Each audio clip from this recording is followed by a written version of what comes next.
Pendant des décennies, la conception des poids lourds a obéi à une règle stricte. Le moteur était roi. Les conducteurs passaient leur carrière entassés dans des cabines exiguës, assis directement au-dessus de moteurs diesel vibrants, surchauffés et assourdissants. Ce compromis était acceptable, un coût inhérent à la condition humaine, jusqu'à ce que les chocs économiques mondiaux bouleversent radicalement le secteur des transports. Musique. En 1990, le monde de l'ingénierie a retenu son souffle lorsque Trino a dévoilé l'e-Magnum. Ce camion, doté d'une cabine divisée et de modules détachables avec un plancher parfaitement plat, a rendu tous les camions concurrents obsolètes. Cependant, tandis que Trino redéfinissait le transport international, un concurrent suédois redoutable mettait en œuvre une stratégie qui allait finalement anéantir cette vénérable marque française. Les origines de ce véhicule révolutionnaire remontent à la crise énergétique mondiale dévastatrice des années 1970, lorsque les prix du pétrole se sont envolés, menaçant immédiatement les profits des entreprises de transport. Les exploitants de flotte exigeaient une consommation de carburant exceptionnelle, mais la réglementation croissante sur la longueur des véhicules obligeait les ingénieurs à optimiser chaque centimètre d'espace de chargement. La solution la plus simple consistait à concevoir un camion court, à l'avant plat et avec le moteur au-dessus de la cabine. Cependant, avec l'essor du transport transfrontalier, les conducteurs passaient des jours, voire des semaines, à l'intérieur de ces camions. La conduite d'un véhicule aussi lourd devenait une épreuve d'endurance exténuante, entraînant une grave pénurie de conducteurs. Les ingénieurs visionnaires de Renault comprirent que le transport routier longue distance était en pleine mutation. Le camion n'était plus seulement un engin de transport de marchandises, il était devenu un lieu de travail et un domicile mobile. À la fin des années 1970, Renault lança discrètement le projet Virage S afin de repenser entièrement le camion commercial. L'équipe de conception, dirigée par le légendaire Marcello Gandini, le créateur de la Lamborghini Countach, abandonna les approches traditionnelles. Au lieu de construire un châssis autour du groupe motopropulseur, ils divisèrent le véhicule en deux parties distinctes, le châssis technique en dessous et l'habitacle au-dessus. En séparant structurellement l'habitacle du compartiment moteur, Renault a réalisé ce qui était auparavant considéré comme impossible, éliminer l'imposant tunnel moteur qui obstruait habituellement le centre de la cabine. Il en résultait un plancher parfaitement plat et une hauteur sous plafond de près de 2 mètres, permettant aux conducteurs de se tenir debout, de se déplacer et de se détendre confortablement. L'accès à la cabine se fait par une échelle arrière située derrière la roue avant, une conception plus proche de celle d'un tracteur routier que d'un semi-remorque classique.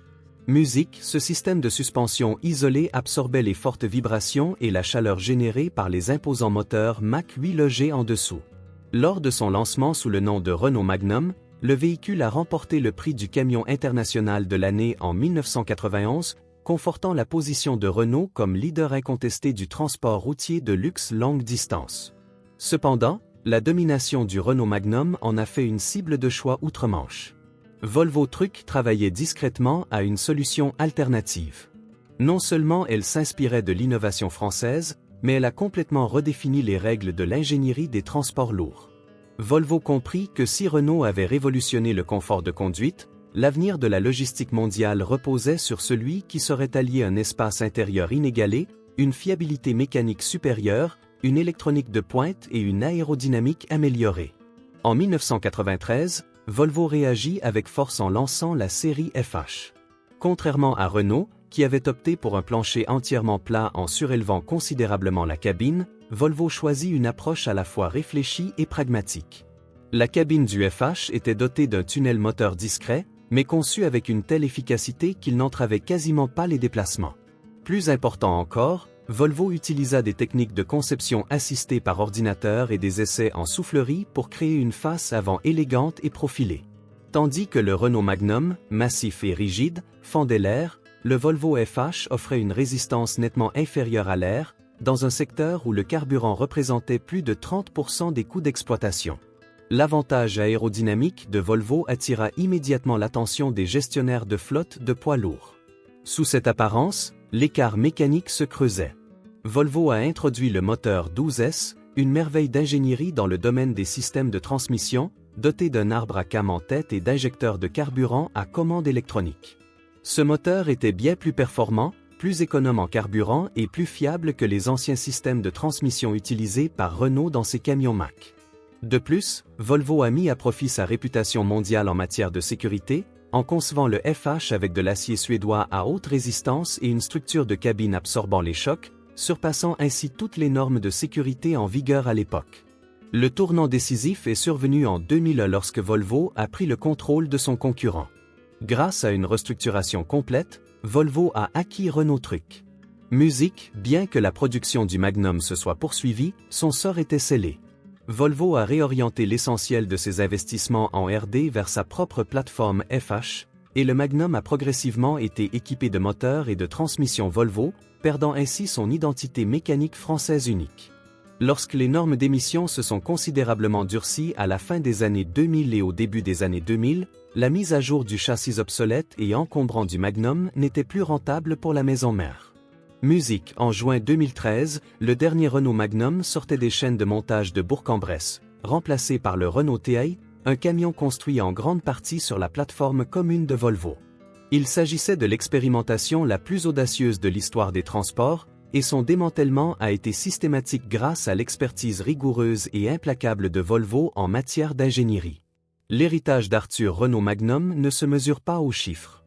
Le défi réside non seulement dans la façon dont il a constamment modifié les attentes des conducteurs, mais aussi dans la transformation de la cabine du camion. Avant son introduction, l'intérieur du camion était considéré comme un simple poste de conduite. Aujourd'hui, tous les camions poids lourds de luxe du marché s'inspirent de la philosophie Magnum, considérant l'espace intérieur comme un environnement de vie raffiné. Renault a osé remettre en question des décennies de principes d'ingénierie rigide, prouvant que privilégier le confort humain pouvait remodeler toute une industrie, même si la machine elle-même a finalement succombé à la concurrence féroce entre les entreprises.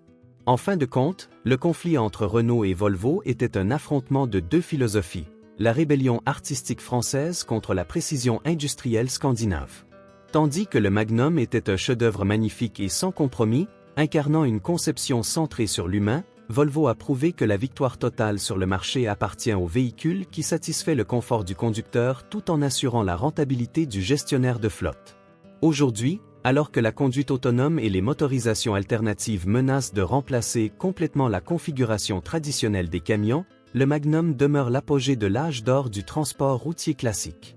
Il reste un témoignage éloquent d'une époque où les ingénieurs ont osé tout miser sur une idée radicale, garantissant ainsi que les conducteurs, qui font tourner le monde, ne soient plus jamais considérés comme une simple formalité.